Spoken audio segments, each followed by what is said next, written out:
அந்த அறிவிப்பால் அன்ப தருவாளே சின்ன அறிவிப்பும் இன்றி சுடுவாளே நீயும் தும்மிடி தும்மிடி ஆயுசு நூறாக என்னுயிர் உன்னோட பத்திர சொத்தாக என் பார்வை உன்னோடு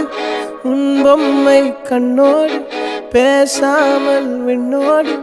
நாம் மிதந்து போவோம் காதாரா அடியாளோ நான் தாங்க மாறோடு